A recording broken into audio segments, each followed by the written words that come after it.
and founder of Something or Other Publishing, Wade Franson, is the host of Created in the Image of God, a series that examines the role of religion in society. From messianic returns to the emotive responses transmitted through our culture, Wade fearlessly addresses reality claims from all directions, objectively exploring their compatibility with Holy Scripture. Joining him are groundbreaking artist and podcaster, Jacqueline Claire, whose focus on spiritual realism is summarized by the quote, "When we don't take a high road with our choices and miss the opportunity to develop spiritual qualities, we literally forfeit the purpose of our lives." And Daniel Sanderson, CEO of Planksit, an international philosophy and cultural media outlet, helping emerging thought leaders with personal branding by co-creating organic content. Tonight's episode, Did I Just Leave a Cult? Wow. Hello, everyone. Well, good evening and welcome to Created in the Image of God, where we bring on a unique guest each week to discuss different aspects of the role of religion in society from very diverse perspectives, and we never know where these conversations will lead. And a reminder to our audience who may be watching live, you can comment, ask questions, and engage. We really enjoy having you be a part of the show. So give us a little shout out, say hello, let us know where you're tuning in from, and be sure to share your questions. And if we have a good amount of them, we can have a whole segment at the end where we go through some of those. We have a very special guest with us tonight. In addition to Daniel Sanderson, the producer of this show, we have Sasha Stone, who is joining us by voice, but she has an amazing podcast and blog, and it will be featured on the screen the whole time, so there's no excuse for not finding it. Sasha Stone is an independent thinker and writer who strives for a truthful take on politics, culture, and media on her nonpartisan blog, Free Thinking Through the Fourth Turning with Sasha Stone, a rumination on the collapse of culture on the left. Is it really that bad? Yes, it is really that bad. She landed on the radar of the show with her viral blog, Did I Just Leave a Cult?, where she outlines the progression from the anti-God disintegration of the hippie era of her upbringing to the fervor of self-help culture and liberal activism, to her personal awakening to the lies and corruption of the so-called legacy or mainstream media and culture. We are very excited to talk with her about her journey thus far and hear her views on the cultural road ahead. Sasha, welcome to the show. Well, thank you so much for having me. It's great to be here. Yes, well, we're real excited to have you, as I said. And first off, if you could just help the audience here get to know you a little bit. You know, I mentioned briefly the cultural milieu of your upbringing, but maybe if you could share a little bit more of those early experiences that shaped you and set you up for who you are today. Well, I grew up as a kind of a hippie in the 60s in Topanga Canyon, a very sort of chaotic upbringing with my mother, who was she was a kind of a queen in the valley. Her parents, they came from the South. They were actually sort of extended of the Lee clan, Robert E. Lee, but not directly related to Robert E. Lee, but, you know, close enough. And they all moved to California when she was just a little girl, and she was beautiful. And she was entering beauty pageants and going to high school, and then she got pregnant with my brother at about 16. She dropped out to raise him, and then she was working as a cocktail waitress in Hollywood, and she met my father, who was a jazz drummer, and they had 3 more kids 1 year apart. And I was right in the middle with my older sister, my younger sister. So now she had 4 kids under the age of, before she hit 25. And wow. And then my father left, and so she was a single mother back in the 60s, raising us in the mountains of Topanga. And, you know, my mother's an atheist and, you know, really staunchly anti-religion. And so I grew up with a very pragmatic, skeptical mind, asking a lot of questions, honestly, throughout my entire young life. Why am I here? Who am I? What am I? And then that curiosity is taking me down many different roads to sort of learn everything that I can about various things in, not so much spirituality, but just trying to understand, my place in the world. What was wrong with me? I really did believe all the lies of the left and the Democrats and the feminist movement. I bought into all of it and thought that self-fulfillment could really take me through. And now here I am. My daughter's moved out, and she lives in Ohio with her boyfriend. And it's just me. I'm alone and with my thoughts once again. When you have a kid, you can kind of distract yourself and just, invest all of your time. Just a quick warning, my dogs are here and somebody is about to drop a package off, so they're going to start barking. So I just wanted to give you a warning. It won't last long. But just FYI, you're going to hear some dogs barking in a minute. So you're saying that's an active dog? An active dog. Unexpected active dog. Yeah.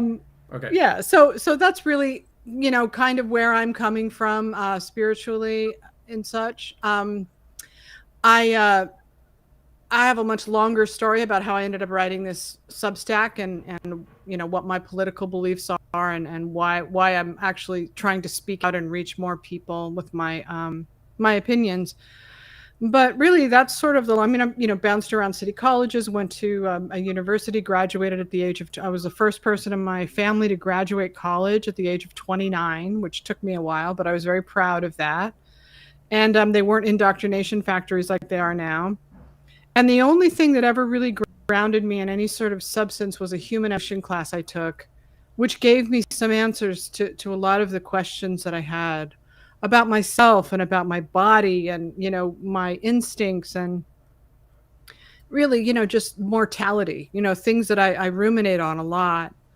And the piece you're talking about just sort of was a moment where it all kind of came full circle for me. And I could see it from the expanse of old age and looking back on my life. Yeah, it's so interesting. And you've sparked so many questions for me, but a real simple one for this introduction part of the show. And I think part of your answer is probably going to be that your upbringing raised you to ask questions and to investigate things. But, from this sort of hippie milieu and this like California milieu, and you're an artist and took a creative path, and the anti-God aspect and the liberal activism. How, is there something maybe even in your upbringing, maybe you developed it later, what was it that allowed you to break away? There they go, the active dog. Yeah, I hear them. Sorry. Mine's walking around too, and she sounds like she has high heels on in the hardwood floor. But essentially what I'm getting at is you have all the trappings of somebody who's like on a certain extreme of the political side, really just because you're like Californian and creative and all of this stuff. And what was it that prepared you or enabled you to be able to step outside of what was probably your whole world and your friends growing up, etc.? Well, it was a long, slow slide actually for me, because I spend a lot of my time online. And around 2015, I mostly write about film. I've only been somebody who writes about film, but I'm an internet person of internet culture, and so I have a lot of communities built up on various websites, so Facebook, Instagram, Twitter, and my website. And people knew me, these various sides of my personality. Well, and I was never political until 2015, when I was writing a science fiction book, and I read as many books on the future as I could find by scientists, and they all had these dire warnings about climate change, and to such an extent that I thought I had to, it was my civic duty to throw myself into the race and make sure Hillary Clinton won. And it didn't matter if it was her, it could have been any Democrat, but from 2015 on through to the election, I became known as a very prominent Hillary Clinton supporter and advocate. And so much so that I was put on a list of most hated on Twitter, and I was followed by a lot of very important people in the Democratic Party. And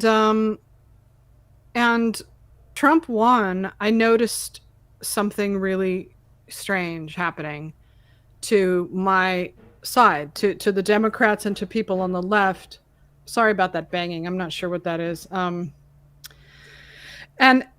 I what I noticed was that some foundation had been shaken. Some sort of certainty had been disrupted in what we thought our world was, and suddenly had to share it with people that were very different from us, that we had we thought we left long behind, as we built this new society online, and I think it was such a traumatic experience for so many people on the left that I think it kicked into a kind of mass hysteria, a reaction to Trump. And so I started to notice these things, like pushing out Al Franken, for instance, from the Senate, and the way that they were behaving around movies and the Oscar race, and cancel culture started to happen. And then I started getting attacked by people that I knew for various things.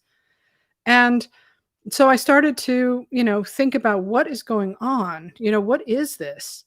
What's happening? And I was still loyal to my tribe all the way up till the 2020 election. But in the summer of 2020, for me, everything changed, because that was when I realized that there was something much bigger than just politics and just my own perception and just hysteria on my side. I noticed because of how, I just want to ask, because how the media covered for the destruction of the protest. Yeah. It was mainly that. Well, because we'd been locked down. My daughter had to give up her graduation, my only daughter graduating from NYU, and come home and live with me. And people were missing funerals and weddings, and we were doing all that. And then all of a sudden there were these protests, and it was as though it was all imaginary. We never had to lock down. And then, of course, after that, we locked down again. But yeah, and I noticed that Tom Cotton had written an essay that reflected the American people's idea that if they can't be controlled, military has to be brought in. And I watched all of my friends on Twitter saying, you can't say that. The New York Times, you can't post that. That's irresponsible. You're going to cause people to die, And I started to stand up against that. And I just said, what are you doing? You're going to tell the New York Times that they can't publish an op-ed from a United States senator? And then, so from then on, I just sort of just tried to figure out, okay, so what else don't you know?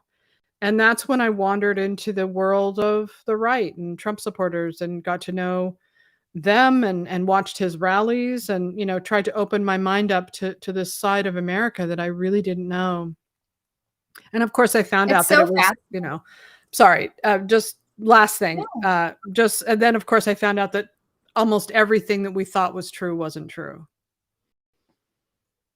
Mm-hmm. Yeah, it's definitely a journey of seeking the truth, and also being willing to humanize what you might have seen as the other side at one point. We have one last question before we cut to a quick commercial break. Sasha, if there was one thing, this is like a fun question.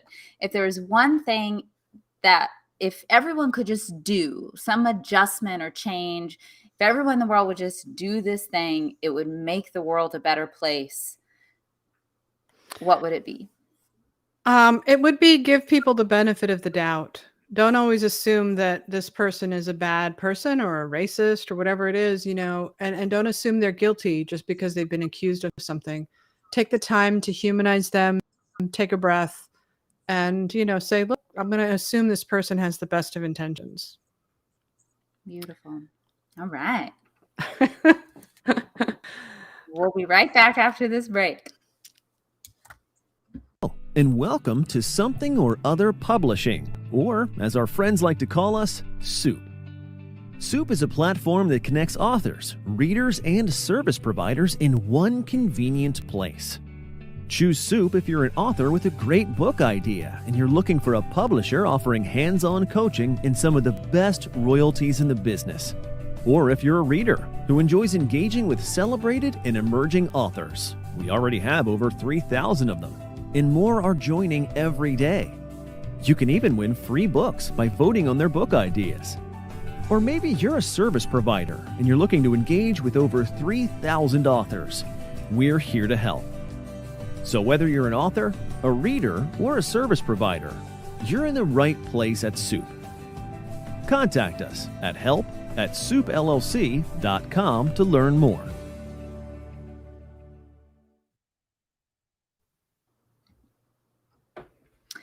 So, Sasha, your podcast, the one we're referring to here, about the fourth turning, can you explain what that means? The whole premise of the frame of your podcast? Yeah, the fourth turning is based on the book by Neil Howe and William Strauss, who's it's just Neil Howe is the only one of those two who's alive now, and he's about to come out with an update on his book that he wrote in 2007, believe it or not, which is, if you read the fourth turning, you'll see how eerily accurate it was to predict the future just based on patterns of the past. And according to him, and according to other people who have looked at different sort of pendulum theories, the fourth turning is if you think of these turnings as seasons, the fourth turning is winter. So it's the worst time. It's the time of the Civil War. It's the time of the American Revolution. It's the time of World War II. It's major foundational breakdowns in the country and a rebuilding of a new America. And I only know one person who is aware that we're in a fourth turning and is actively trying to sort of game the system, trying to make it more about the people and a populist revolution rather than what it looks like it's going to be, which is something dystopian, a sort of an AI controlled totalitarian state, which nobody really wants. But getting through this moment is going to be rough. And so I thought it's going to last a while. I might as well just sort of dive in and comment on what I'm seeing, if I can help in any way. But it's a really interesting book. I mean, if you read it, you'll see that the visions of a fourth turning are quite apocalyptic. But he does make the point of saying that it could go either way. It doesn't necessarily have to be, nuclear war. But it's not surprising. And I wrote on my Substack, I think 2 years ago, I said, talking about the fourth turning, I said, it's either going to be something like war with Russia and at the time that I was writing it, I thought, that's ridiculous. It's never going to happen. And here we are, we're close to it now. So I think that we just sort of don't want to think about the bad things that could happen. And I think that's right. I mean, you can't depress yourself thinking about all the things you can't really control. But I just thought it would be a good place to position myself to sort of analyze what was going on. Yeah, to narrate it and call it while it's happening.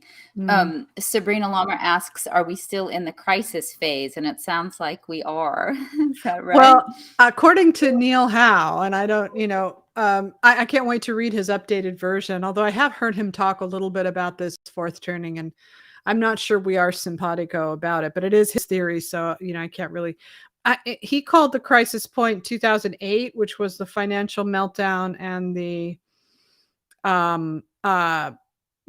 formation of Occupy Wall Street and Tea Party. What he said was the crisis would spark the fourth turning. That was the beginning of it.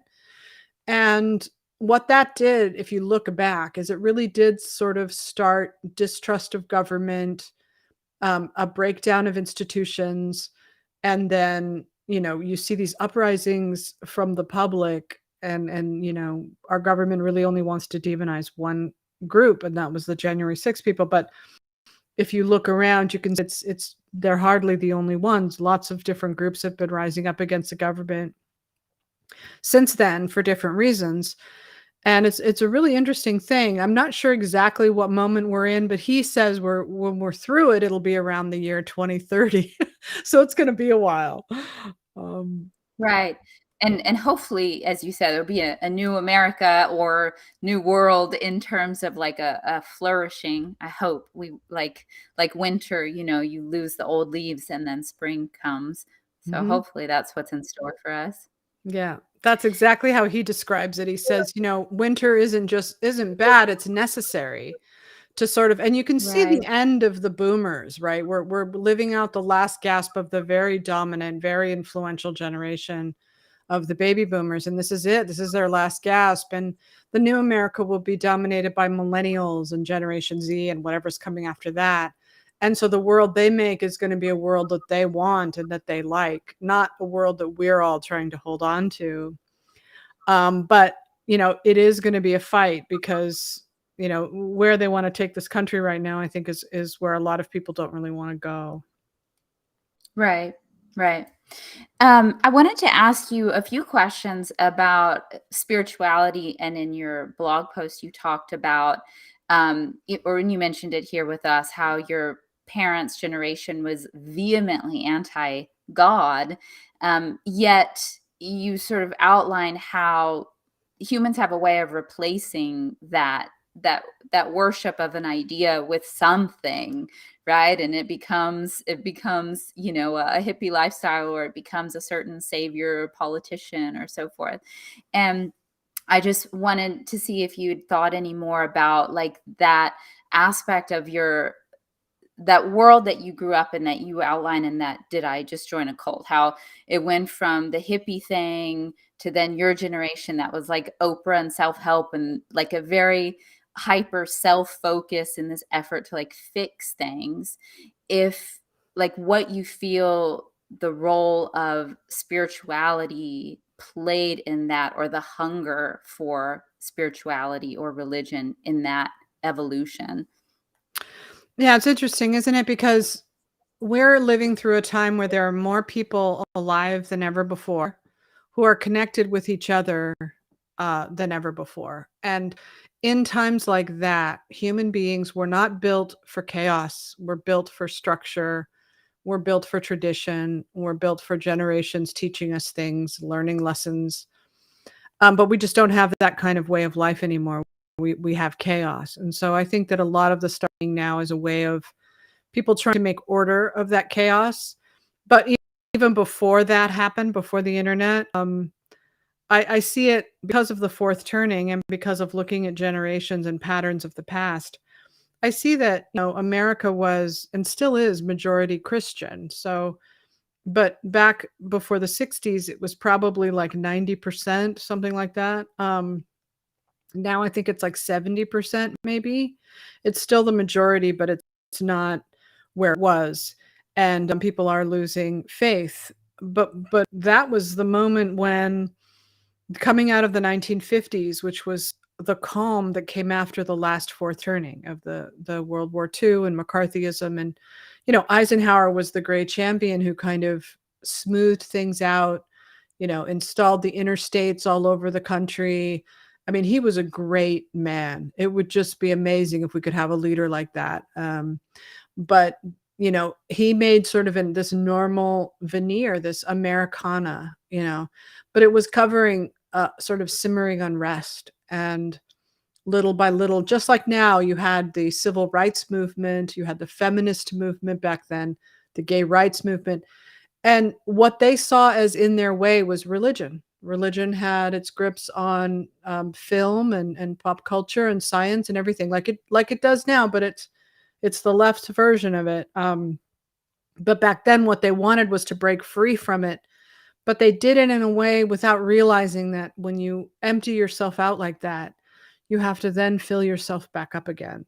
And that was the hard part for the people. So that's why you had cults and you had this celebrity and you had rock concerts and, and eventually it turned into the self-help industry and consumerist culture. What can I buy? How can I improve my life? How can I fill myself back up from this empty space that I have inside? And, if you're lucky, you find religion. I started listening to the Bible in a year podcast with Father Mike. And I've gotten so much out just reading the Bible itself because it's such an interesting piece of literature. And, I'm slowly working my way in that direction. I'm not there yet, but I wish that I had better. And I wish I had just taken my daughter to church, for instance, and just gave her that, even if she wanted to reject it.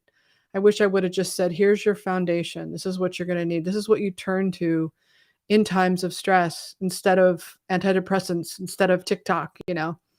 Here's this. This will fill you up. And I think we're facing a crisis. Sorry, I'm just going on and on. No, please. No, please. We're facing a crisis. That sounded very interesting. I'm just saying that I'm just reading here the comments that people are asking about the fourth turning. I don't know if you want me to answer any of those, but and I know Daniel has a question too. I'm still going to hold on to the mic for just a second. And you started to go there. I was just wanted to ask you, because you mentioned like the self-help culture and rock concerts and this progression, and how you see that hunger expressed now. And you mentioned TikTok, antidepressants. Like, what do you see as the ways people are probably improperly filling that need now? Yeah, exactly like that. And I think that, that in some ways that's good for American capitalism. It's good for consumer culture because, people always, but Oprah every day at 3:00 for my generation of women, of the Hillary Democrat, the feminist types, that was sort of our church, even though she is a very religious person. So she didn't replace her own faith with herself. Right. But it was that culture of, I can be better. I can raise my kids to be perfect. I can be perfect if I do this and I do that, and I practice yoga, and I have the right diet, or I'm going to fix everything about the world. But missing is that core faith that I think most humans, even atheists, I think that there is it's there with everybody because it's bred into us. It's passed down through generations. It just takes one form or another. Either you reject it and you have a curious mind, and you ask questions that you can't get fulfillment, or you just give yourself over to faith. And I find people who do that tend to be the happier people, honestly. Interesting. Daniel, please. I was curious, Sasha, about your take on whether or not this this formation of the left was more of an emergent property, or was it more of intentionally just bad actors trying to set? Do you know what I'm trying to ask? I have thought that more than once. This is the crazy conspiracy theory I thought of today. If you wanted to wipe, I don't know if this is where you're going, but I just say, if you wanted to wipe out America, if you wanted to destroy this country, all you have to do is, hit us on our population. So, look, I'm not saying I believe this. I'm saying it entered my mind at one point. I'm not sitting here spouting this as a conspiracy theory. I'm just saying that how easy it would be to make us not want to reproduce, for instance, not want to reproduce, to sterilize our young, to take away the foundations of male and female, and erase love thy neighbor. Do I think it was? I think what happened, my own personal opinion, is that right around 2012, when the Tea Party rose up and obstructed Obama, I think that Obama had become sort of a godlike figure to us, and that when they obstructed him, we thought it was racism. We thought that they were obstructing him because he was black, and that kicked in this sort of desire to teach racism to young people so that we could eradicate it. I know that on my own site, I was writing a lot around this time, 2013, 2014, about, trying to change the Oscar race to not be so white, and to, sort of base my writing on critical race and gender theory.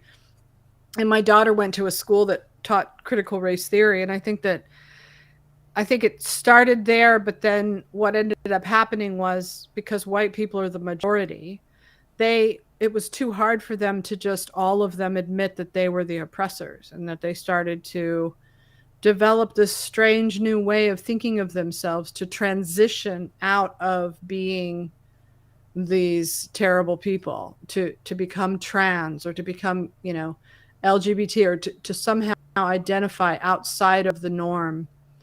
And I think it just spread.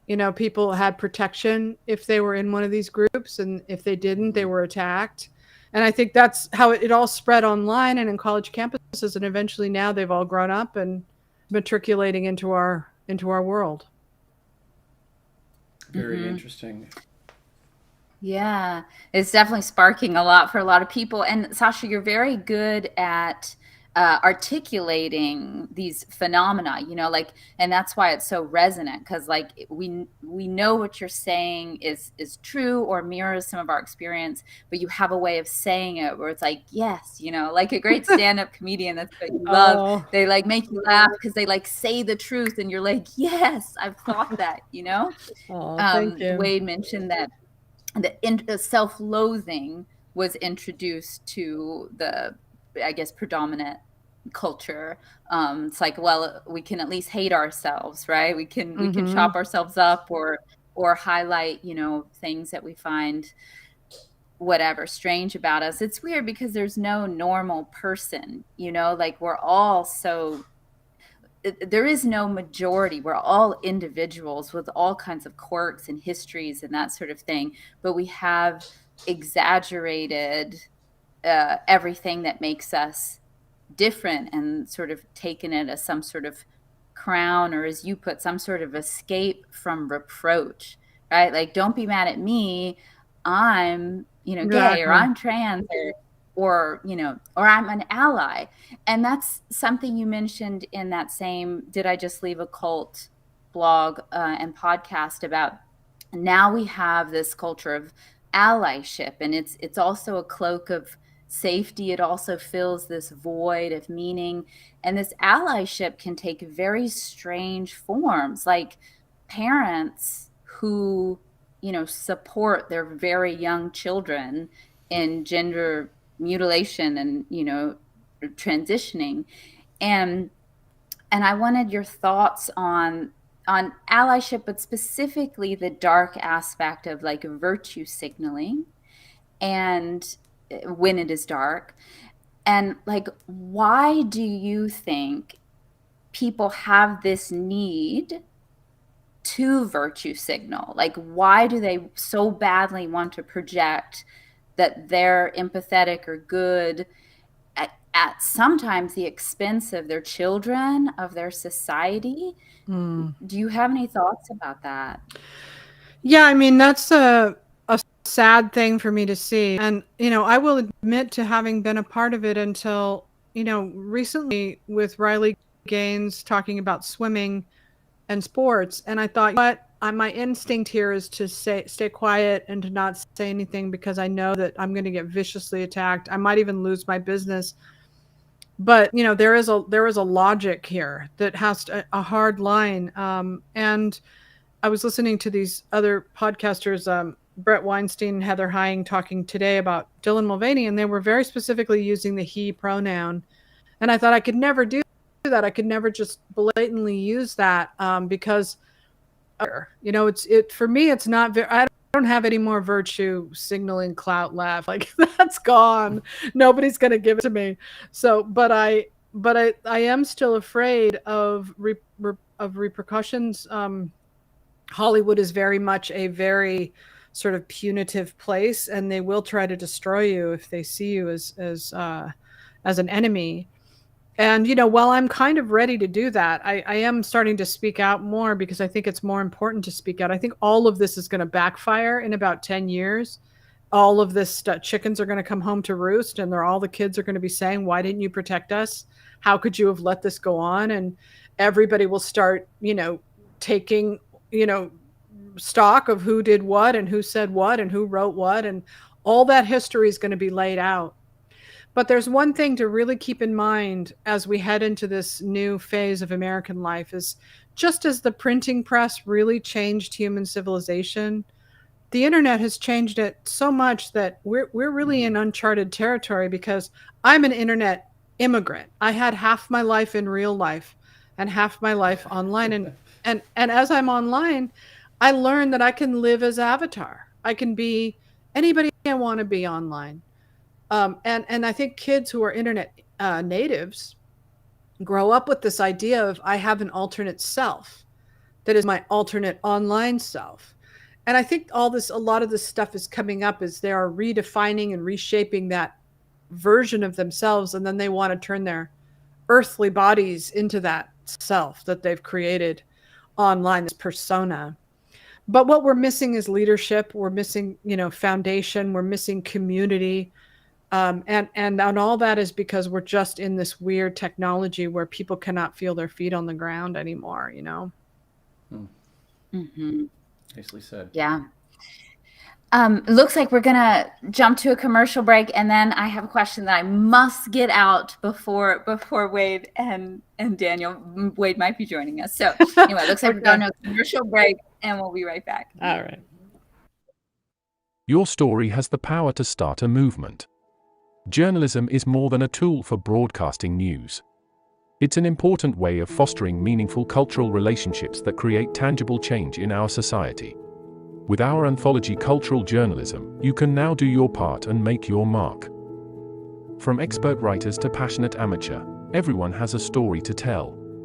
Our aim is to promote equality, empathy, and create a safe space for different perspectives and interpretations of the world around us. Come join us today and break free from the toxic news cycle. By submitting your story to Cultural Journalism at info@soupllc.com.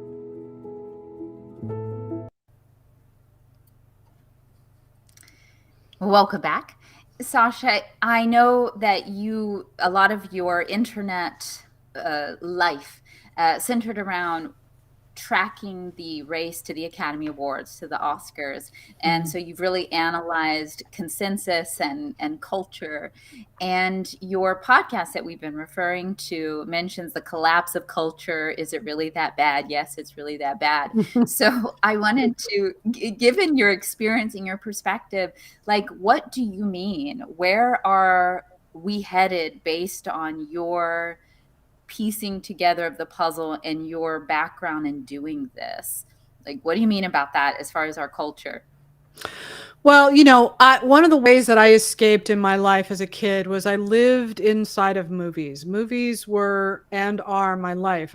As you can see, I post, links to clips from films. And I think in terms of movie quotes, a lot of people of my generation are the same way. I grew up going to the drive-in. And a lot of times I learned a lot of my life's lessons through film and art. And I turned to that because it gave me a broader understanding. I would love reading a book that would just open up my mind to things I knew nothing about. And movies were the same way. And, but that's changed now because what you're getting isn't any kind of good storytelling anymore. I don't even know if the people who write movies anymore live in real life, to have stories to tell. I mean, they've cut themselves off from real life. So, and so when I watch them now, I see them trying to tell me how I should feel, how I should think, shaming me for what I want, what kind of a character I want, what kind of a story I want. No, we're not going to do that. We're going to do this because that's what society needs. And then in my field, in the Oscars, even when I was championing women and people of color to win, I always made it about because they deserve it. They gave the best performance but now that's changed. They've skipped that part. Now it's just about identity. It's just about they deserve it because they are, Asian, the first Asian person to win, or this woman deserves it because she's the only female nominated in the category. And I think it's just really sort of bottomed out the Oscars. I think people watch them and they think, come on, this isn't real anymore. What are you doing? It's just this idea of fixing society. They want to be good. They want to be good Puritans and make their contributions have some meaning. But I mean, for me, it's pretty much just sort of destroyed it as any way that I could, turn to or find some illumination of the human experience in anymore. They don't do that. They don't think in terms of telling stories for everybody, Mm-hmm. Absolutely. You comment in your podcast about a lot of cultural events, how you awaken to the legacy media, not giving the full story and telling you how to feel about things. and being you had one about like how I knew they were lying about January 6th. Like, you comment on a lot of very hot, relevant, current event topics as well as the arts. Is that the extent to what you mean when you say the collapse of culture? Are you really talking about the collapse of the arts, and creative culture, or do you have more of a forecast for our whole society? I guess that would be the word I'm searching for. Well, I would have, no, yeah, for sure. I mean, I think we are heading for some, I think everybody can feel it. We're heading for something. We know Biden can't really hold this thing together. And we have Trump on the other side. We have all this simmering sort of tension between the two sides and with no leadership anywhere. And so we are, I think, in a very sort of perilous moment. What's happened on the left is that they used to be the counterculture, and conservatives pretty much sort of dominated even culture back in the 40s and through the 50s. And then in the 60s, they went their separate ways. The conservatives stayed in control of government for the most part. Democrats, lost ground. They had Congress, but they, Jimmy Carter and everything. And then Ronald Reagan took power in 1980. And his administration reigned for 12 years, which was basically my entire life coming of age, was with Republicans in power and left controlling culture. So they were they were the anti-establishment. They were the counterculture. But after Obama, they kind of fused again, because Obama was a culture guy too. And so his influence brought politics and culture together. And that really has been a killer for the left in terms of being able to create art, because now they're part of the establishment. And so, you see these movie stars who are part of the Democratic Party. The media is all part of it. It's all this one sort of fascist-like monopoly on culture and politics and media. And then you have the counterculture on the right. And so the reason that I write more sympathetic to the right side and not the left side anymore is that I've given up on the left. They're done. What has to happen is they have to be completely defeated, and the whole house of cards has to come down, and then they can slowly build themselves back up again. But all the new grass is growing on the right. It's all starting over there. That's where the counterculture is. That's where all this sort of energy is. It's all happening on the right. And so that's why I tend to be a little bit more interested in it. As far as collapse, I mean, look, I trust in the fourth turning. I trust. Like, I just don't know where it's going to go. I don't know if we're talking World War. We're not talking Civil War, because they're not two equal sides like they were back in the 1860s or whenever it was the Civil War. And so we have one empire and we have one resistance on the right. So it's not going to be any sort of hot war, I don't think, in this country, unless they try to say take away guns or. But I don't really foresee that happening. I think it's more like we're just going to see a lot of energy moving to the right, people more interested in what people on the right have to say, watching more news, watching more comedy, and sort of escaping the left, just like I did.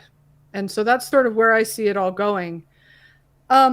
Is it collapsing? Yeah, I mean, I think that we're absolutely in a foundational collapse if we have children who are being sterilized by clinics and nobody's saying anything about it. Like, you're sterilizing a 13-year-old who can never have children again, and that's okay. Like, that, we're really living through that right now. So yeah, I think that they need a huge wake-up call. Mm-hmm. Mm-hmm. Why is it important to you to narrate this fourth turning, especially when it's, probably upsets some of your family and friends and that sort of thing? Yeah. I have to tell you, I wake up sort of gripped by fear every single day. I mean, it's not a really fun place to be. I am always afraid that something bad is going to happen. Someone's gonna, I'm gonna lose everything somehow. And, but I just feel compelled to do it. I feel compelled to speak. I feel compelled to write and communicate outwardly. And I don't really know why that I feel compelled to do it, but I just do. And so, I have thoughts and I have essays in my head and I have things that I want to say to people and have them listen. And honestly, this little blog that I have on Substack is way more high profile than my writing about film was, because film is it's sort of a dying industry.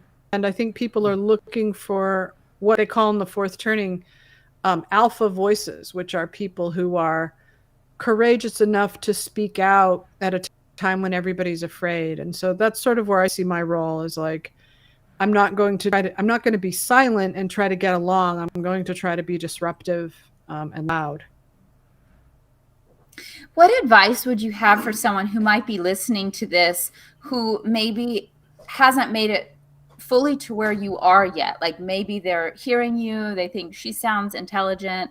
I'm not like totally sure what she's talking about as far as like the media or culture, but I feel like there's something to it, but I don't even know where to start. Like, what would you say to that person as far as like, how do they progress on this journey to be more of a free thinker and not just having the thoughts that are inserted by the media culture around them? Well, I'll tell you, it's really hard. For me, I didn't even know I was in a bubble. And when I realized I had to completely shut off all incoming from MSNBC, from the New York Times, from NPR, from my Twitter feed. I had to completely cut it out. And I said, okay, I'm only going to watch conservative news. I'm only going to watch stuff on the right to see things clearly from both sides. Now I want to see the perspective of people on the right, because I know basically everybody is, we're all human beings. Everybody does battle with good and evil every day. They're not monsters, on the other side. And so I did that, but it wasn't easy. And even now, I dip back into the left occasionally, but I'll never get myself in a bubble, whether it's on the left or the right anymore. I try to go back and forth and to see what's true, to find of any story, what's the truth of this, the real truth, even if it's uncomfortable, because you can get caught up in these things where people tell you what you want to hear.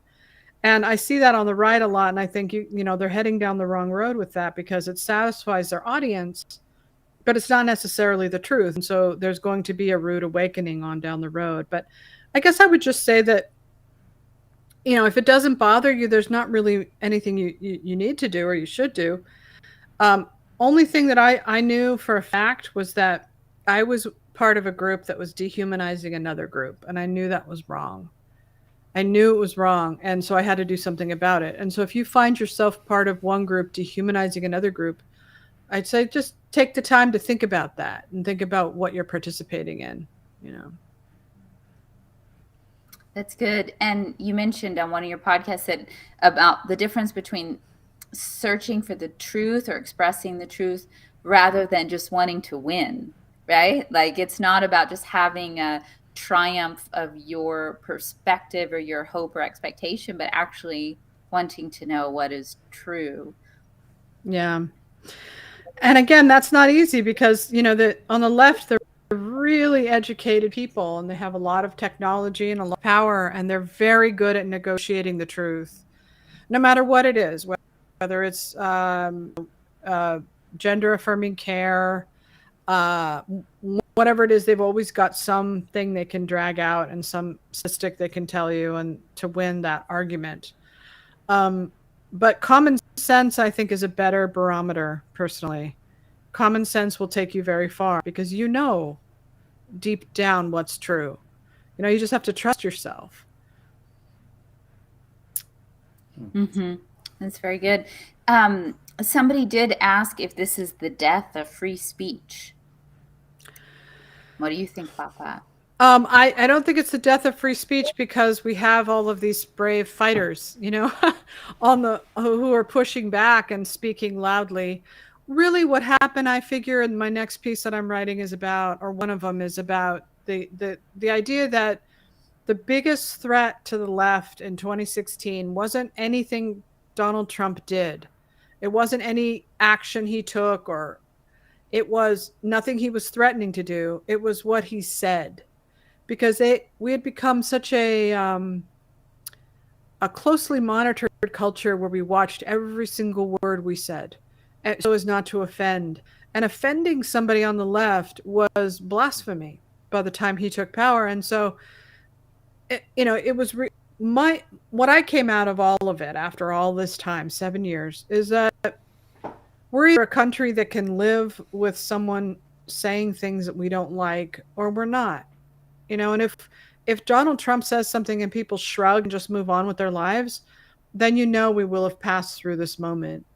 If the things he said still sends them into days and days of waves of hysteria, then we're not through it. I don't think it's the death of it. I just think its moment has, we're doing battle with it right now, basically. Mm-hmm. I've been monitoring this cultural moment for a while, pretty closely, and 2016 was also when I started paying attention, and I went from being like the girl who would go up to people in their cars when they were idling, and like knock on their window and be like, it's bad for the environment, you shouldn't be idling your car, like people I've never met, and any space I was in, like I was the one like rallying for the recycling bins. And I'm not saying that we shouldn't care about those things, but I'm saying I went from being that much in people's faces about things to starting to realize, like, hey, I'm actually not on board with what the mainstream is pushing. And I lived in LA at the time, and I saw, people in my social environment who were like all about art and love and all this stuff become very ugly and angry when they talked about certain topics. And it was like such a change, So it has been a very interesting several years and somewhat alienating. But, there was something about listening to some of your podcasts, because you do such a good job of putting together sound bites from different news outlets and stuff. And it actually scared me. And it's not, and the weird thing is, nothing that I heard wasn't stuff I already kind of knew, but hearing it, just the audio version in little snippets and composites in the narratives you were telling about, J6 or whatever it was, it sounded like basically news clips sounded like villains in movies. It sounded like some dystopian world, or it sounded like Nazi Germany, like just the brazen malice and dishonesty. And so that's why I was asking about the collapse of culture. Like, I feel like we're in this like bad movie about the collapse of something. Yeah. I mean, I know what you're talking about, and I'm a person with extreme empathy. Like, it's so bad with me that like I can't even cut leaves off of a basil plant without feeling bad. If I see like a stuffed animal thrown away in the trash, it makes me sad. And like, I know that that's my problem, but it was, I got a kind of PTSD during that, watching, just like what you're talking about, watching these people that I thought was the good guys. I thought we were the side that was nice and humane and kind, and turn into just, full of hate. And when that happened, I understood for the first time how these things happen in our history. How could people go along with things? Well, that's how. There you go. And I it really did bother me, and it still does. They think, they act as though they're on the right side, but the hatred and the treating their fellow Americans that like garbage, and it really did and still does bother me. And if they hadn't acted like that, I don't even know if I ever would have gone through any of the shifts that I went through. But I know now that I will never be a part of anything like that again. And it's still going on. And I write it that way because I'm hoping that people from my side find their way in and can hear what they sound like and can see from the other side what it is that they're doing, because they cast themselves always as the good guys. And so that, that compels me too, to sort of reach them. Even though it isn't working. Like, they just come to me and start screaming at me, but Well, good for you for trying, because that's really what's needed. And I think Daniel would very much agree. Like, people have to be able to cross over in perspectives, because it's valuable to know who your people are who already see what you see, and that's really important. But it does seem like to shift the dial, you have to be reaching at least little bits of other people, from the other side. I don't like using that phrase. Yeah. But people who did not see, and now they see a little bit thanks to you. Daniel, do you want to jump in? I'm sure you do. I come at this a little bit differently. I think maybe on the arc of progressive versus conservative, I think I'm a little bit more of somebody that's hanging on a little bit, right? So that resonates when I'm listening, that there might be tidbits or bits of wisdom as a philosopher. If I'm hearing something that I could take away from you that will move me a little bit closer to some wisdom, or I don't really want to say truth so much, but wisdom is something that I kind of really relate with, right? And I wanted to ask you about, you brought up a couple people's names who I trust, and I think they really represent a progressive position, a reasonable progressive position, and that would be Heather and Hang and Brett Weinstein. So I'm curious about what your take is on their version of progressive politics, what your thoughts were about their position on COVID, lab leak. How much do you know?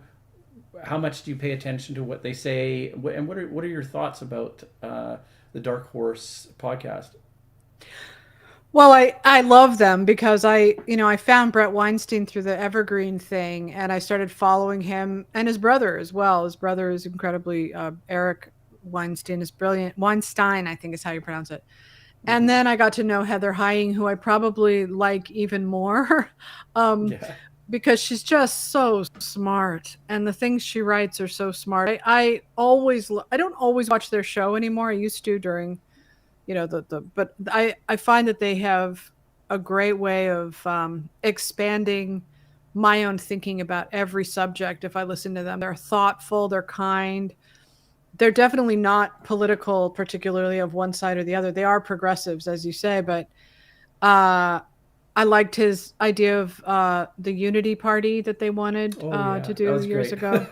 Yeah, and they banned him off of Facebook for that because they thought it was election interference. But I like that. Yeah. I like people who are carving a path out. He calls it the duopoly. Brett Weinstein does, and I like that. Like I'm definitely not partisan at this point. I like people who are asking questions. Yeah, I find them, they were way ahead on the vaccine information. I listened to Naomi Wolf as well on that, on the Steve Bannon's podcast. I did take the vaccine. I was, an extra person, but I definitely listened intently in how they were trying to get out the truth that our government was so intent on shutting down, and that was so dangerous. I'm a big fan. Put it that way. Good. I'm going to make an executive call here, and our Wade has not been a part of the show up to this point, and I know we're at the top of the hour, so I'd like to get him in to say hello to you and to meet you, and I'm sure he's got a litany of fast firing questions or at least comments that he'd like to chime in with. So I'm going to step out, and it was a pleasure meeting you. And, nice to meet you too. We'll bring Wade on into the show. Dan, should we bring him back after a commercial? There he is. Hello. Hi, Wade. Hey there, and thank you so much. So since we are at the top of the hour, those loyal fans who tune in each week know we very often go overtime. But in the interest of courtesy to you, is that something you're open and willing to do sure. tonight, is to stay on a little bit longer? Yeah, no problem. I've just been fascinated. I've resisted any urge to jump in because I'm just loving hearing you articulate as Jacqueline referenced earlier, many of the things that we, and I'm sure many of our listeners, have been feeling and thinking, but unable really to even articulate it, and even more so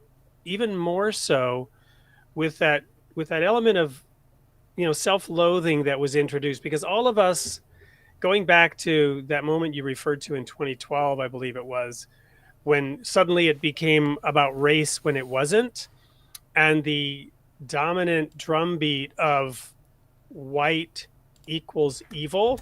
And I can tell you, I felt it much more strongly, because if there's one thing more evil than being white, it's being a white male, right? Yeah. And you referenced, and then a conservative hetero white male of all things, right? Yeah, But they're one very who bad. maybe does have empathy, and maybe one who does have a certain degree of intelligence and spirituality, to suddenly be painted with that brush.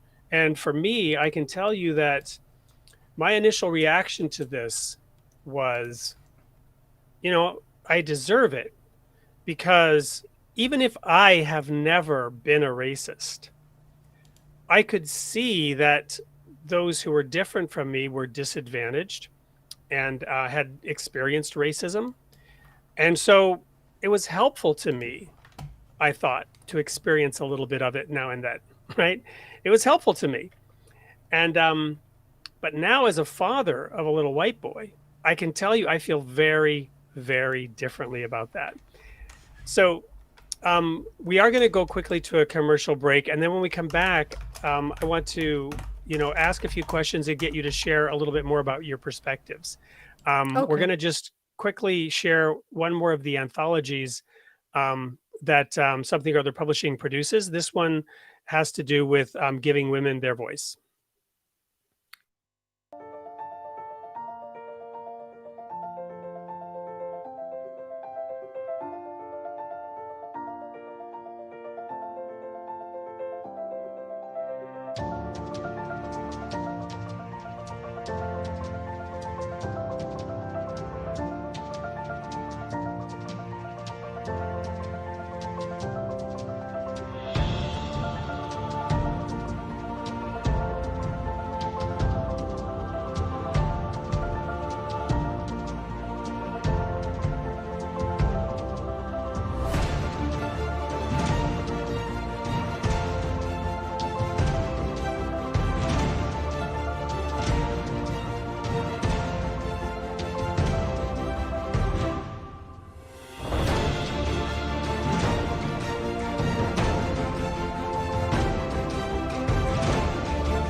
Well, welcome back, everyone. We're here with Sasha Stone. And one of the questions that I've been meaning to ask since the very beginning, when you mentioned Topanga and where you came from in your childhood, was Joni Mitchell and Ladies of the Canyon. I mean, that's what I thought of as you were mentioning that. So was your mother sort of in that world, and what was that like growing up as a child in that phase, in that hippie era? Just going back to your roots on that. Well, it was, we were really poor. We lived in an incredible house on top of a mountain. I mean, it's just amazing. They have like 3 mansions on that same mountain now. But so like the Joni Mitchell, a part of Topanga, and Neil Young and Bob Dylan and all those guys, and Charles Manson, we're all sort of hanging around that era. What it really was, the strange thing about growing up then was, and that this perhaps explains why we're in the mess we're in today, which is that parents, they didn't really want to be parents. They wanted to be me generation. They wanted to be living their best lives, and kids were not treated the way that they are today. They weren't coddled. We weren't coddled, as everybody my age knows, right? We didn't even wear seatbelts. It's like we were left secondhand smoke, asthma, and yeah, and we played outside until dark. We hitchhiked, we didn't have the kind of protections. And that's probably why I was such a sort of a coddling helicopter mom to my own kid, I wanted to do that. And so, that's another reason why these things go in cycles. But, I think that upbringing for me was wonderful in a lot of ways because, I had such a, connection to the natural world. And, a little bit of grit makes you a stronger person, hopefully. So yeah, I spent a lot of years complaining about my childhood in therapy and sort of letting that define me, as a poor, abused, sad person. But, I've come out of it now after all these years and really just grateful that my mom held it together, that she was there as much as she was. And, Well, I just see it differently. Yeah, I could empathize a lot with when you were talking about how you came out of it. For me, I grew up in some ways in a similar way. I've documented this in my own work, my trilogy, starting with The People of the Sign, but it was like a mirror image of what you experienced. And my conversion, if you will, was very quick. My mother was an alcoholic. I was kidnapped in a domestic kidnapping, smuggled out of the country.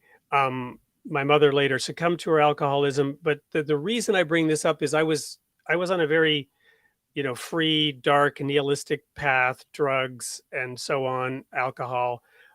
But at age 19, I was in a high-speed chase up in Alaska with the state troopers in pursuit, ran off the road at 120 miles an hour and survived miraculously. Won't go into the details of it, but at that moment, I realized I could turn my life around. And so I had that experience that you described much later, much more gradually at that moment, and then have been more on the conservative side, the religious side, most of my life. But my goal is very similar to you or to yours, which is to get a perspective out there that we must somehow listen to the other side. We must look at both sides. This independent investigation of the truth idea that you've articulated so well is central to this program here, Created in the Image of God. And our view of religion here is that it must inspire and not be coercive, right? And you've described a very coercive situation in the religion on the left, which is what drew us to that blog about emerging from a cult. So I'd like to, with that sort of backdrop and sharing, I'd like to ask you to compare the religion that you emerged from with the religion that you are just beginning to explore in the reading of the Bible. You mentioned you were drawing some value there, and at one point you mentioned you wished you would have taken your daughter to church to at least expose her to that. So if you wouldn't mind diving into that a little bit more, what your current thinking is and how that's emerging for you. Yeah, first of all, what a life that you've had. And, it's the kind of life that I worry that young people growing up now would never, like you were just tumbling through experiences, real life experiences. And I don't know, what are people going to do now that they're living their lives virtually? How are they going to have experiences like that shape them and make them more wise and teach them how to appreciate life more? And it makes you an expansive person, And that's what I worry is missing for kids today. I just wish they'd all get off the internet.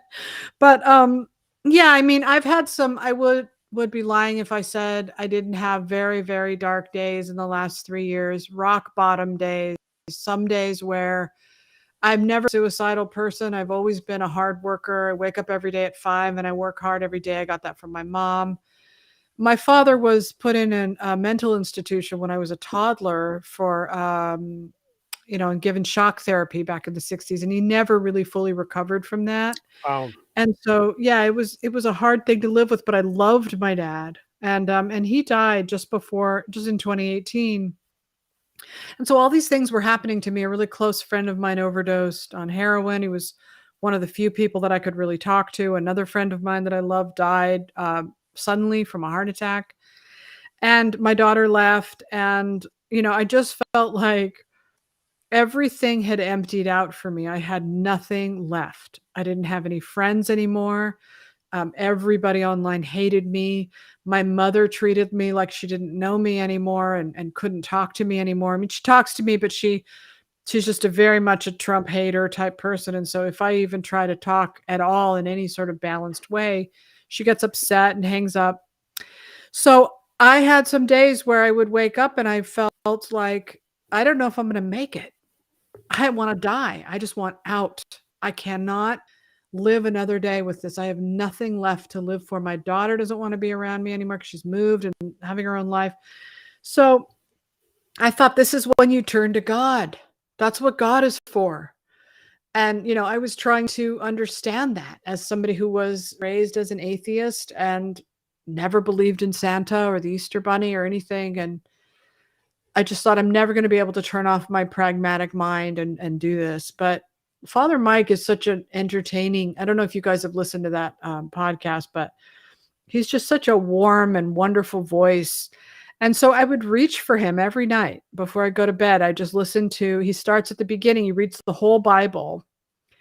And I found that it helped because I just thought, I have to just try this. And so I listened to him and it gave me something to look forward to when I went to sleep. So I wasn't so terrorized and scared. And little by little, I started to understand that thing, that need for that sort of love that you walk, people who are religious go through life with, and how important that is. And how you leave all the big stuff up to somebody who's a higher power, and I'm, look, I don't know anything about it, honestly, but I just know that for me, it really was just a last reach for something that would keep me alive. Well, I will share then in that high-speed chase, when I got out of jail, which was only one night, thankfully, because I was underage and my dad got me out. But I went back to the scene of me exiting the road, and there in black and white on the black pavement where the brakes had been, hit at about 100 miles an hour. And then in white on the other side where I had gone over an embankment and landed in the snow, in between the black and the white was a light pole, which was standing untouched. And I literally walked around and around and around that thing. And it was like a fake arrow through the head kind of thing. There was no way I survived. The car was untouched. And I knew at that moment that somehow miraculously God had spared my life. And it wasn't the kind of thing that I wanted to go tell anybody else about. First of all, no one would believe me. And secondly, it was a deeply personal thing that was only for me. And it was the fact that this occurred when I was not being a good boy, right? I had the state troopers in pursuit. And that's when this miraculous intervention happened. And it was a one-time only get out of jail free card.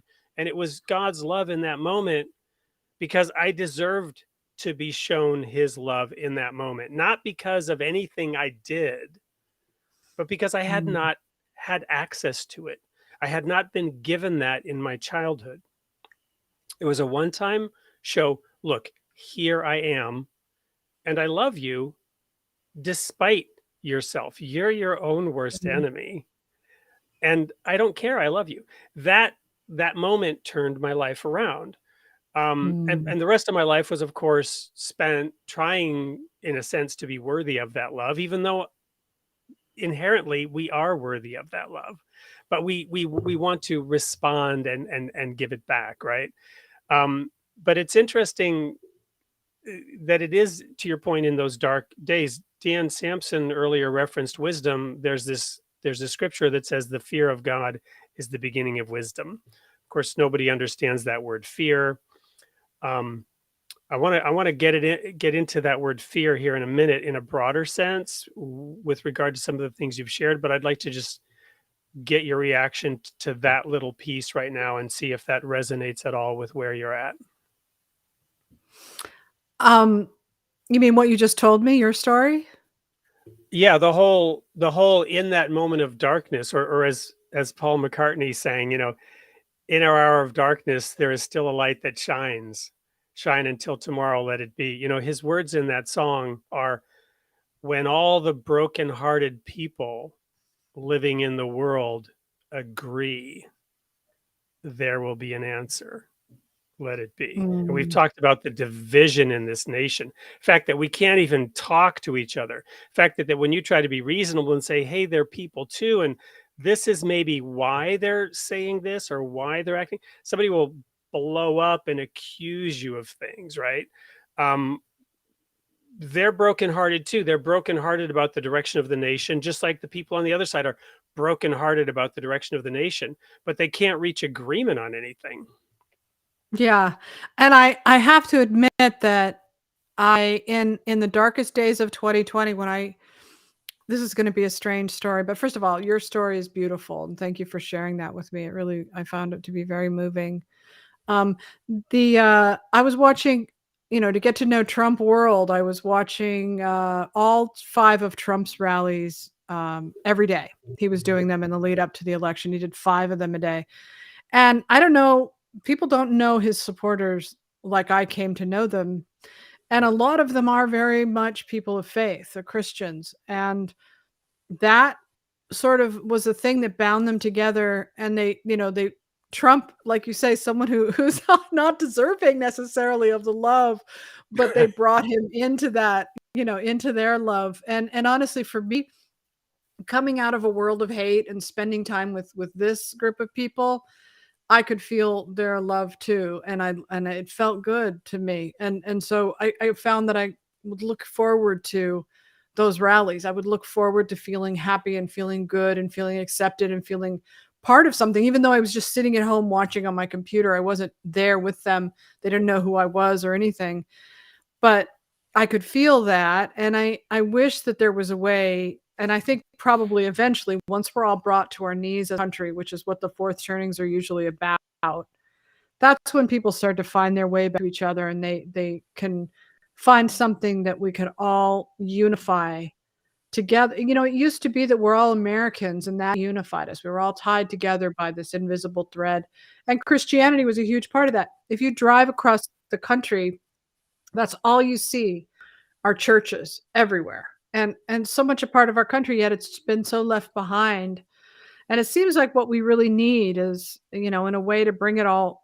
My friends on the left would just laugh at me hearing me say this, but, just as a way to sort of, I don't know, maybe a person of faith in power who could help us all find a way to unite again that way. I don't know. You know a lot better than I do about this subject. Well, and I'm going to go ahead and show a comment here from Humble Thinker, who's just discussing the other aspect of that, right? Cult or Puritans, it's the right. So this is an expression of that, and this is the world we live in. I don't know to what degree it was shared with you. Both Jacqueline and I are Baha'is. I don't know if that means anything to you, but one thing that it means that is always shared is that it is about unity. It is about oneness. It is about being able to listen to all sides of an issue. It evokes the old sort of, this may be a cultural appropriatism here, a powwow in which everyone sits around in a circle and everyone gets to have a voice, and the peace pipe is passed around, or the conch shell. Everyone gets to have their turn at having their say. And everyone in the circle has to listen to that and has to respect it and discuss it with love and concern. Even if you violently disagree, that person has a voice, a seat at the table. And one of the most fascinating things to me is how it is so hard for people to see that they are violating that principle while having identified with it their whole life. And I think as I listen to you, I feel like the darkness comes from, having seen the shallowness of that supposed belief, that profession of faith, or you might say the deep hypocrisy of the core value that one held to on the liberal side. Yes, absolutely. And it wasn't always this way. Remember back in the day when people like Bill Clinton or whatever, they had to at least sort of pay some lip service to the fact that they were people of faith. And even though Joe Biden is also supposedly that, what they have now is a thing where you have to go along with everything they, and if you don't, you are severely punished and exiled. But what that thing is this strange new way of seeing each other in categories defined by our skin color, our gender, or whatever it is. And it's the opposite of unifying. It's separating us out. My daughter her best friend was Black. She came of age with only knowing Obama as her president, and she was put in this high school where it was almost like they had to fill her up with the idea of racism, which she didn't Right. have before that. And I just thought, what is this? What's going on? I haven't heard of that, what you're talking about. The only thing it kind of reminds me of is, have you ever heard of Way of Counsel? Reminds me a little of that, where people would sit in a circle. They called it Way of Counsel, and they would talk. One person would talk, right, and everybody faced each other, and that I do have some experience with. Yeah, in the Baha'i faith, it's called consultation. But yes. So Jacqueline, you looked like you had a question or a thought that you wanted to introduce. Oh, I just wanted to point out to people who are watching, and particularly Humble Thinker, I really recommend Sasha's article that we've been referencing, Did I Just Leave a Cult? And we put the link in the chat. I just wanted to highlight. Well, thank you. So I wanted to now get back to this question or this topic I mentioned a few minutes ago about fear, because one of the things that's been fascinating to me is I come from actually a fundamentalist. So after that experience, I left Alaska, where I was living. And by the way, I was in a tent in Alaska my senior year. And so to your point about, being exposed to the realities of life, many times in my life since that senior year when I was tent boy up in Palmer, Alaska, I've looked in a difficult situation in my life, and I've had many, and I said, I can get through this. It's not the tent, right? And my fear is, and I see this in my own kids, I'm a little bit older, but I have young kids, 14 and 12. And what happens is they do have those experiences that you and I had, but they have them online. And then what they don't realize is that they have no capacity to do any of this in the real world. Their mind is convinced that they have all these powers, but they don't know the first thing about actually delivering any of those results in the real world. When you think about the most basic of games, coins are raining from heaven instantly the minute you do a few little things, right, in the game, and suddenly you're successful and you're immensely rewarded. And I see this particularly in my son, where he's almost incapacitated when the real world doesn't respond like that. And as a boy, I remember those feelings of inadequacy and incompetence and impotence when, my life was crashing around me. I had an alcoholic mother, and I, didn't know how to take care of myself. But I through much hard work, I overcame that. I didn't have parents that sort of trained me and taught me. It was a school of hard knocks, and it comes with a lot of baggage.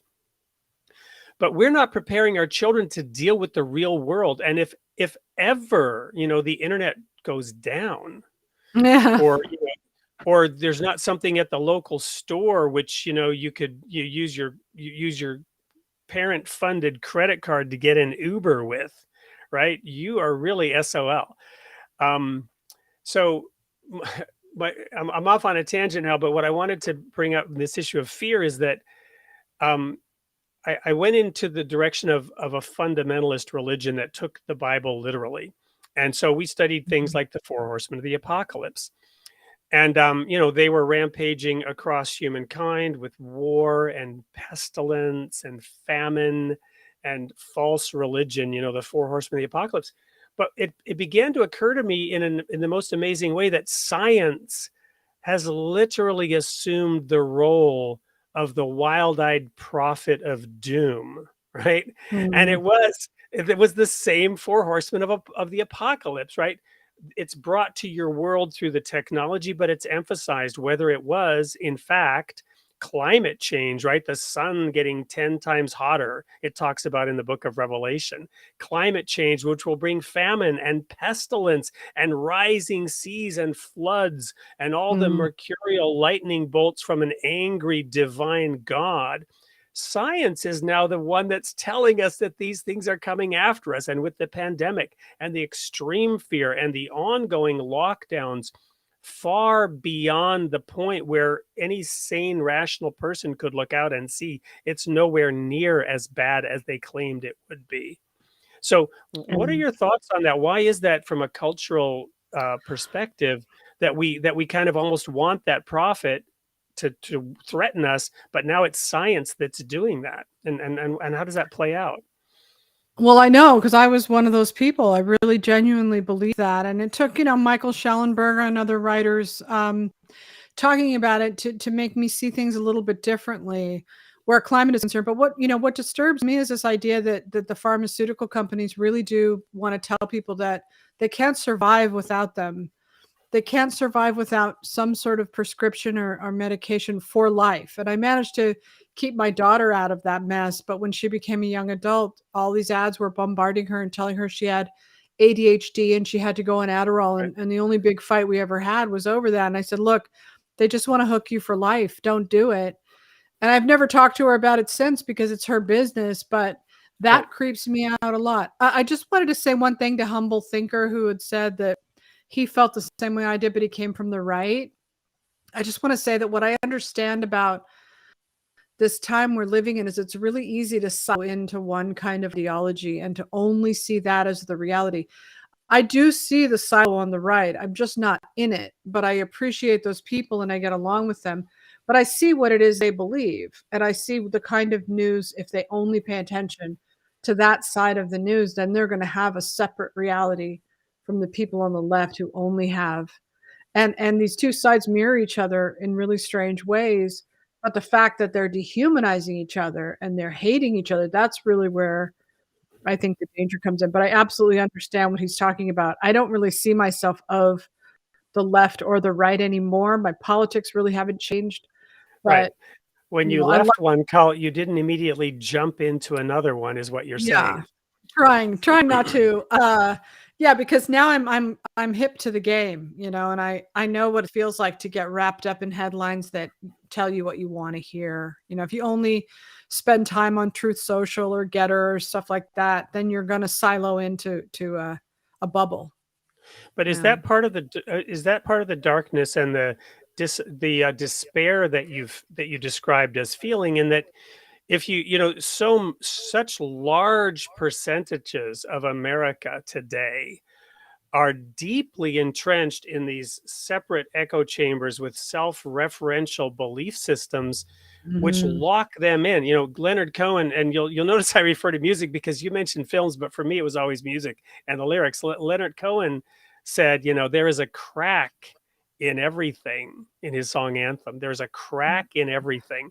That's how the light gets in. I love that song. Yeah, exactly. The holy dove will be bought again, bought and sold and bought again. The dove is never free. People try to control that and insist on the orthodoxy of their belief system. The divine message is corrupted by those who claim to believe in it, who insist and coerce a rigid belief system rather than inspiring others to seek the source of that truth. Yeah, I love that song, and I love Waiting for the Miracle of his. I think that's just a really great song too. Very, very poignant, meaningful. I think that what happened on the left, as far as I could tell, was that we were building a utopia on the left, and we believed that we were the good Puritans and we had this paradise we'd built, and that when it disrupted it. And all we've been doing since then is at this level 10 catastrophe where everything is a dire emergency, a crisis. And it is that way on the right too, to a degree, but on the left, it's more like you're saying, like it's climate change. It's, a breaking news story, and they cycle through these 24-hour hysteria fits. And, I don't know how humans survive that long, especially, our country, especially if the people that are in charge are the people who keep losing their minds over these imagined crises that are, all they really want is their utopia back, but it's never coming back, right? It's over. Well, as a deeply religious person, I remain that my whole life, though I continue to be a seeker, even as a declared Baha'i. I continue to seek, I continue to keep an open mind and independently investigate the truth. And nonetheless, I recognize that I am not God. I recognize that there is a higher power out there. But if one doesn't have that, right, there's ultimately an emptiness and a hollowness at the core. So would you perhaps agree? I'm not trying to push this on you, but for you to reflect on, would you agree that when that culture that you talked about, that was always the counterculture, right? That was always the one standing, looking at those who were dominant and who claimed to have all the boxes checked, right? They were right with God. They represented God. They were doing God's work. You know, America was a godly nation, blah, blah, blah. And these people in the counterculture sort of mirroring back, well, you've got this flaw, you've got that flaw, you're hypocrites here, you're hypocrites there. The more somebody on the right would stand up and declare, this is what I represent, the easier it is to say, but you're just a human being, and look, I see all these warts on you, right? So my point is, when the side that didn't declare to be based in that solid divine, partnering with God space, became ascendant, one then sees that it's actually empty and hollow without a submission to that divine source. And the only way to maintain the momentum is to have an enemy to fight against, and to, point to the heretics, to point, to even go after the little children who are saying, but mommy, that emperor is actually naked. Right. That because it's the little children that actually see the truth. And and they're the ones who can come up and expose this thing, potentially, because to your point, all the adults are terrified of speaking their mind. Yeah. I mean, one of these books, there's another book on the pendulum theory. It's actually called Pendulum: How Generations of the Past something like explain our present and predict our future, something like that. But they talk about how at this particular moment in time is probably the time when people just give up and they drift because of what you're talking about, because there isn't that, what did you call it, access to the source. There isn't a spiritual component to this movement. I mean, there's a rapture, right? They feel like they've discovered the secrets to to life, right? They know it's all based on identity, gender, and this and that, whatever it is. But they're missing, like you say, that infusion. And so, like, what he's saying is they'll just give up and they'll just wander. And then eventually it'll all have to start rebuilding itself again after the fourth turning. Look, I mean, how long has Christianity been around? Like, religion is not going anywhere. It's the new ones that crop up now and again, or the cults or whatever they are, they don't last because they don't have any tradition to them. And so I think that's why people so I don't think in other words, I don't think we're living through the end of religion at this moment, even though people's faith in God is diminishing by poll numbers. And especially with young people. But I think in the end, people keep coming back to it because, I mean, there are other religions that people believe in that give them the same fulfillment, but they tend to be traditional religions. And I think people return to them because eventually that is, like what I went through, it's the only answer left, Well, I've had my fair share of sort of firing these elaborate questions at you, but I want to now return the mic to Jacqueline, and I don't know if Daniel also has something to say, because I was just in love with the conversation that you and Jacqueline were having, the way Jacqueline was bringing out your thoughts, and I'd just like to take this conversation back there as we reach probably the end of our overtime time, and make sure that Jacqueline has a chance to round this out with her remaining thoughts. And I'll just say it's been such an honor having you on the show, and I really hope you've had enough of a good time here to be willing to come join us again. Oh, I absolutely would, and I will do video next time so that you can at least see my facial expressions, because it must be really strange just talking to a blank screen. Well, yeah, and hey, Daniel, where's that little visual? I don't know. what went wrong there. Well, what I'm doing is I'm anticipating that Wade's going to step out of the room, and I'm going to give Jacqueline full screen, and I don't want to put a Sasha Stone tattoo on the forehead of Jacqueline Claire. So we're going to say goodbye to Wade. We're going to give Jacqueline the stage, and it's just going to be the two of you to close out this conversation. All right, it's been a pleasure, Wade. Thank you We'll see you soon, Sasha. Wonderful conversation. Okay, sounds good. Yes, I echo all of that. Sasha, it was really fun getting to know you before the show, familiarizing myself with your content, and it was great having you on. Is there any last thoughts that you would like our viewers to leave with? No, I enjoyed the conversation. It was very illuminating in ways that I found surprising and interesting. So it's given me a lot to think about. And I appreciate you giving me this chance to get to know you and hear what you think as well. Thank you.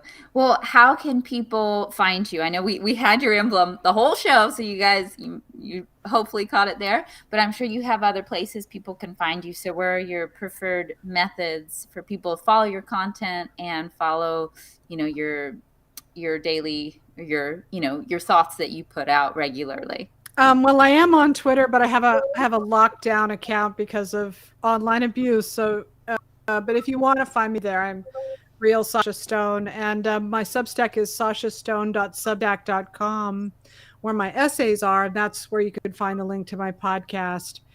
And that's pretty much it. I don't really use Facebook anymore, or I have Instagram, but it's also locked down. So yeah, I think Substack's probably the best place. So. Okay, right on. So it's Sasha Stone Substack.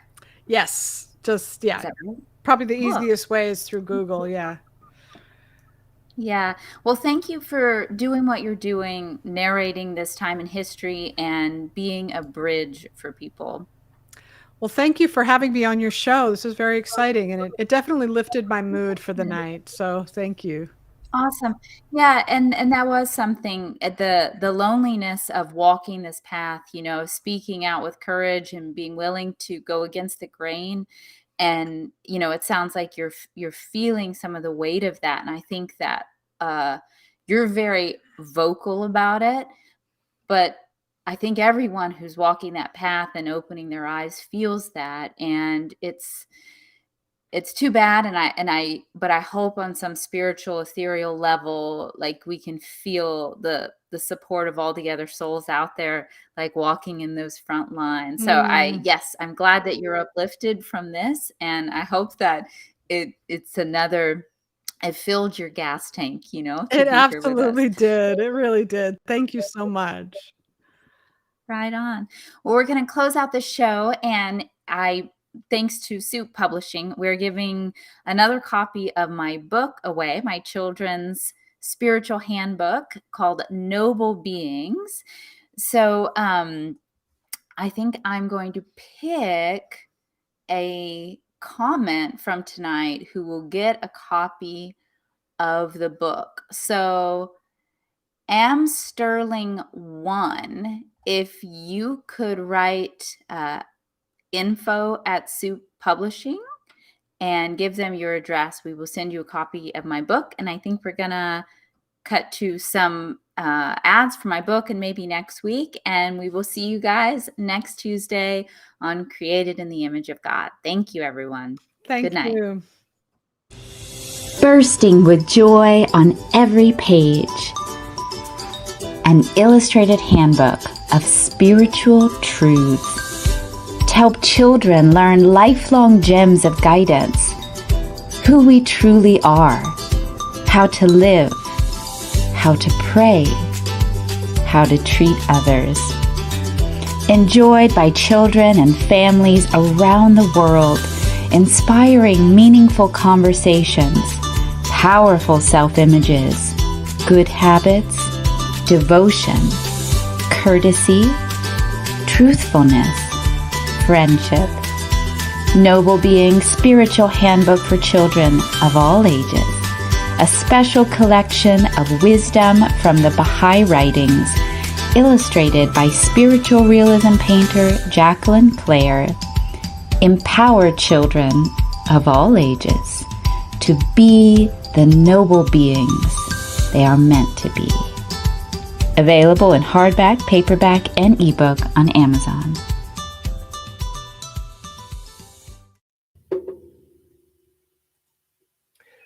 Well, thank you everyone for joining us tonight. It's been such a pleasure having Sasha Stone with us here tonight.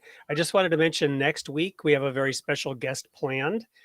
If we can get him, he's hailing from Israel. And this is a gentleman that I met when I was there recently in January, visiting the site of the City of David archaeological expedition where I was as a college student unearthing Zion. And his name is Alan Rabinowitz. He is a tour guide and archaeologist. So we hope to dig deep into history and talk about the uniqueness of biblical archaeology with Alan Rabinowitz on next week's show. So thank you everyone for joining us. It's been a pleasure. And A.M. Sterling, get us your info. We'll get you Jacqueline's book. We'll see you all next week. Thank you, Jackie, for an amazing show tonight.